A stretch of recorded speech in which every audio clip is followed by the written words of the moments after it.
Marina Santos tenait la lettre de démission à deux mains, tandis qu'elle attendait dans le hall silencieux du manoir Almeida. L'uniforme simple de femme de ménage semblait plus lourd ce matin-là, comme s'il portait des années de silence, de dévouement et de secrets non dits. Ses yeux étaient gonflés d'avoir pleuré, et chaque respiration était courte, contrôlée de force, pour ne pas s'effondrer là, sur place. Après 5 ans à nettoyer cette maison, à prendre soin de chaque détail comme si c'était son propre foyer, elle n'avait jamais imaginé que demander son départ serait aussi douloureux. Pourtant, elle était décidée. Elle devait partir, avant que tout ne devienne incontrôlable. Ricardo Almeida descendit l'escalier d'un pas ferme, en ajustant la montre chère à son poignet. C'était un homme habitué aux décisions difficiles, aux contrats de plusieurs millions et aux réunions interminables, mais rien ne l'avait préparé à voir Marina dans cet état. Elle avait toujours été discrète, efficace, presque invisible quand il le fallait, mais présente dans tout. La femme de ménage connaissait les horaires de la maison, les habitudes du patron, les silences et même les mauvais jours. Voir cette jeune femme de 25 ans trembler devant lui éveilla immédiatement une inquiétude. Marina tendit le papier sans lever les yeux. Sa main tremblait tellement que la feuille semblait vibrer dans l'air. « Monsieur Ricardo, voici ma lettre de démission », dit-elle d'une voix basse, presque un murmure. Le milliardaire prit le papier, mais ne l'ouvrit pas. Il préféra observer son visage, remarquant les cernes profonds, la perte de poids récente et la peur à peine dissimulée. Quelque chose n'allait pas, et il le savait. « Vous n'avez pas l'air bien », dit-il avec précaution. « Il s'est passé quelque chose ?» Marina secoua la tête rapidement, comme pour chasser une pensée dangereuse. « Je ne peux pas expliquer. Je dois simplement partir d'ici. » Ricardo fronça les sourcils. En 5 ans, il n'avait jamais entendu Marina parler de cette façon.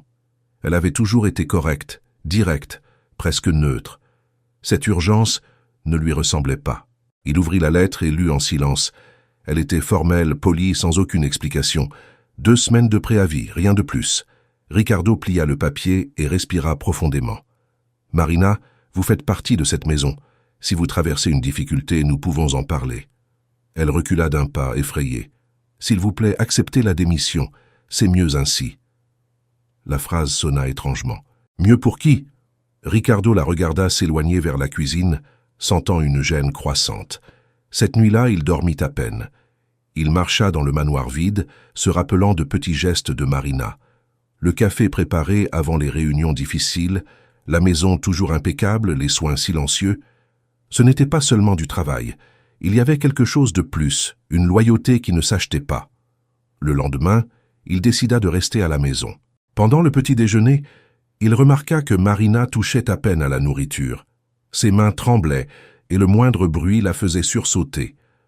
Quand le téléphone sonna, elle laissa tomber une tasse, s'agenouillant rapidement pour ramasser les éclats. Ricardo s'accroupit pour l'aider, effleurant sa main par inadvertance. Elle était glacée. Marina s'écarta immédiatement, comme si elle avait reçu un choc. « Vous avez de la fièvre ?» demanda-t-il. « Je vais bien », répondit-elle trop vite, trop nerveusement. Le téléphone sonna à nouveau plus tard et Ricardo entendit le changement dans le ton de sa voix. « Je ne peux pas faire ça. Ne rappelez plus ici », dit Marina, avant de raccrocher brusquement. Quelques minutes plus tard, il la trouva en train de pleurer seule dans la cuisine. Ricardo s'assit en face d'elle, décidé. « Quelqu'un vous menace ?» Marina pâlit. « Ne vous mêlez pas de ça, s'il vous plaît. Si vous savez, tout va empirer. » Cela confirma ses soupçons. Personne ne demande à partir en pleurant sans raison. Personne ne tremble ainsi pour rien. Des heures plus tard, Ricardo appela son épouse, Fernanda, qui était en voyage. Il mentionna la démission de Marina, s'attendant à une réaction. Il n'obtint que de la froideur. « Si elle veut partir, laisse-la partir, » dit Fernanda. La réponse le dérangea plus qu'elle n'aurait dû. Ricardo connaissait la différence entre professionnalisme et indifférence, et cela sonnait comme quelque chose d'autre. Le matin suivant, le téléphone sonna à nouveau. Ricardo était assez proche pour entendre une partie de la conversation. Marina raccrocha pâle, demandant une fois de plus à partir. « On se sert de vous pour m'atteindre » demanda-t-il avec fermeté. Son silence fut une réponse suffisante. D'une voix basse, Marina avoua que quelqu'un menaçait de répandre des mensonges, affirmant qu'il y avait quelque chose d'inconvenant entre eux. Des photos truquées, des histoires inventées, tout prêt à détruire des réputations. Ricardo sentit le sol se dérober sous ses pieds, mais il resta calme. « Vous n'êtes pas seul, affirma-t-il. Je n'accepterai pas votre démission tant que cela ne sera pas résolu. » Marina pleura, déchirée entre le soulagement et la peur. Pour la première fois, elle sentit que quelqu'un était prêt à la protéger. À cet instant, le téléphone sonna à nouveau. Ricardo demanda à Marina de répondre et de mettre le haut-parleur. La voix féminine de l'autre côté était froide, calculée, exigeant que Marina parte immédiatement. Chaque mot confirmait le chantage. Ricardo reconnut quelque chose de familier dans ce ton, une proximité inquiétante. Quand l'appel prit fin, il respira profondément. « Maintenant, je sais pourquoi vous vouliez partir, dit-il, mais je ne le permettrai pas. » Marina le regarda, surprise. Le milliardaire avait pris une décision. Il ne laisserait pas cette femme de ménage partir tant que la vérité n'aurait pas éclaté, quoi qu'il en coûte. Et, à ce moment, quelque chose changea pour toujours dans cette maison silencieuse. Ricardo demanda à Marina de s'asseoir et de respirer. Il expliqua qu'il connaissait des gens capables d'aider, qu'il ne permettrait à personne de détruire sa vie. Marina raconta alors que les appels duraient depuis des mois, toujours avec des ordres et des menaces voilées. On voulait des documents, qu'elle sème le doute, et surtout qu'elle disparaisse de cette maison. La peur l'avait consumée peu à peu, jusqu'à ce que demander sa démission semble la seule issue possible. Ricardo écouta tout en silence, ressentant un mélange de culpabilité et d'indignation. Il réalisa que sa propre routine, ses absences et la confiance excessive envers certaines personnes avaient créé l'espace pour cela. « Vous avez bien fait de ne pas céder, » dit-il, « et vous continuerez à bien faire. » Marina pleura à nouveau, mais il y avait quelque chose de différent dans ses larmes, un fil d'espoir.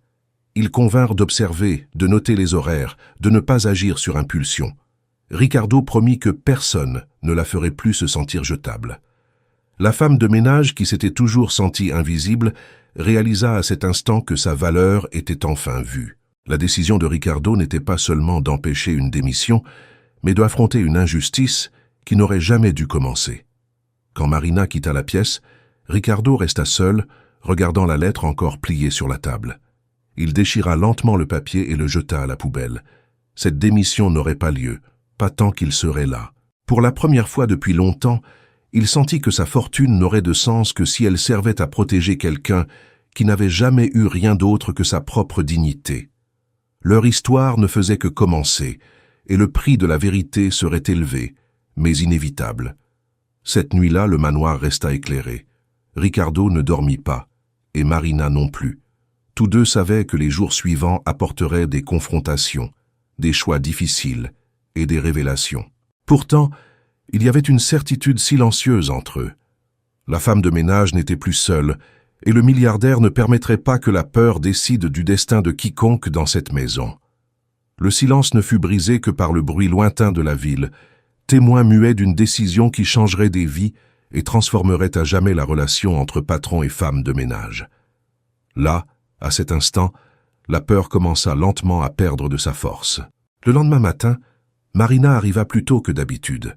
Le ciel était encore gris quand elle franchit le portail du manoir, portant un poids invisible sur la poitrine. Elle avait peu dormi, mais il y avait quelque chose de nouveau dans son regard. Une détermination mêlée de peur. Ricardo l'attendait déjà dans le salon avec une tasse de café intacte sur la table.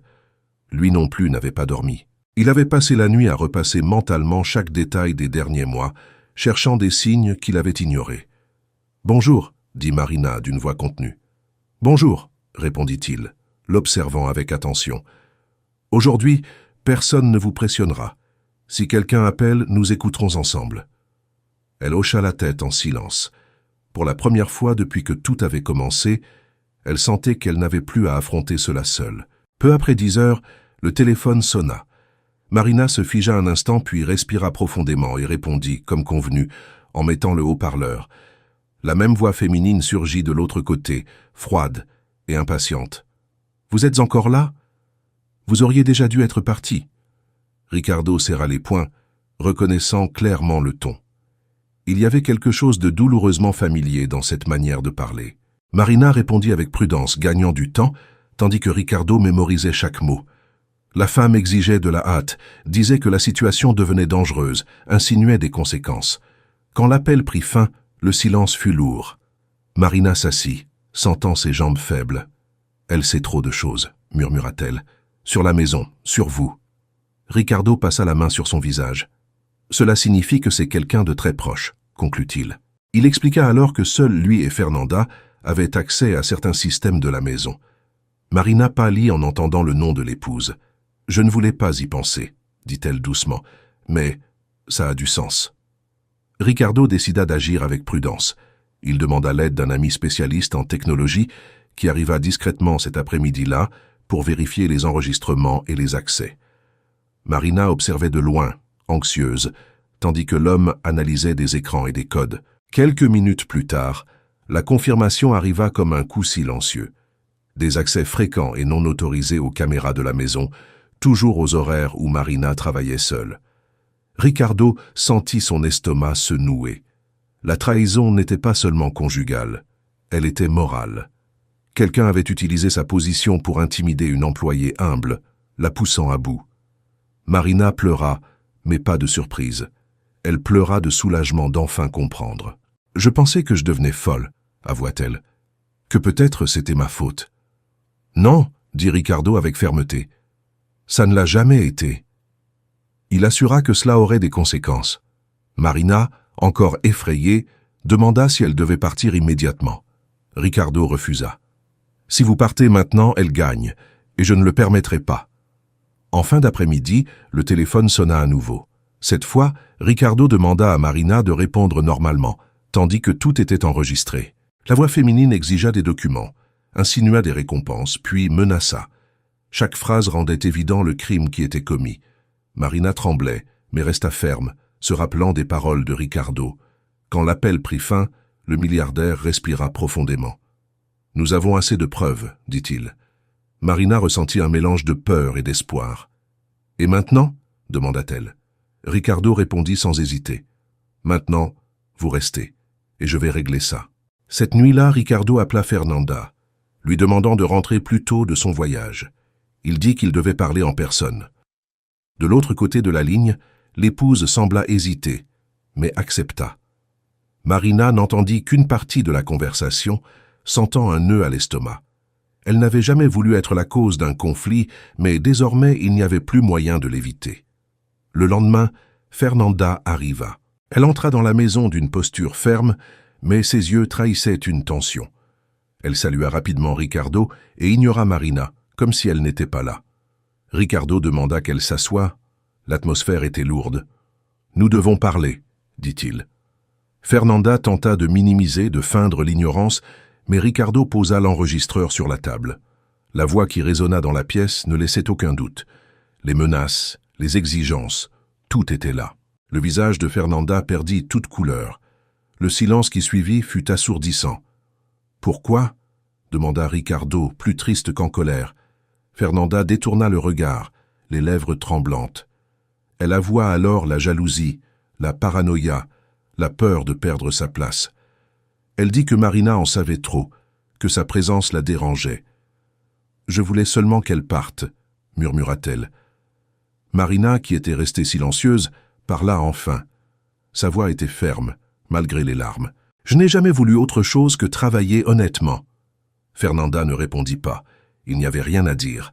Ricardo laissa clair que cela ne resterait pas impuni. Il parla de conséquences légales, de limites franchies. Fernanda pleura, demanda pardon. Mais il était trop tard. La confiance avait été détruite. À la fin de la conversation, elle quitta la maison en silence, emportant seulement une valise.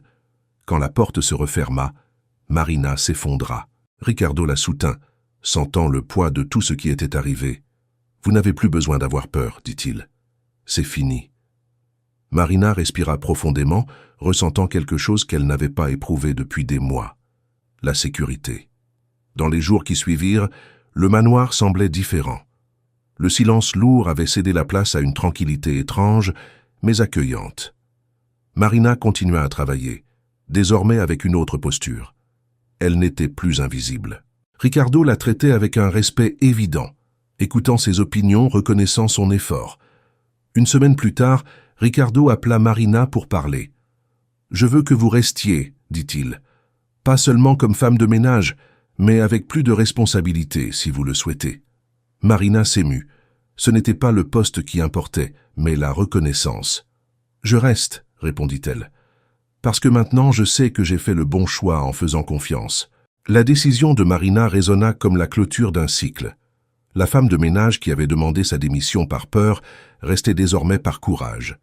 Et le milliardaire qui aurait pu tout ignorer avait choisi d'agir. Tous deux savaient que rien ne serait exactement comme avant, mais ils savaient aussi que quelque chose de nouveau avait commencé, fondé sur la vérité, le respect et la dignité. Le passé faisait encore mal, mais il ne commandait plus l'avenir. Dans cette maison, la peur ne dictait plus les règles. La confiance lentement reconstruite occupait désormais la place qui aurait toujours dû être la sienne.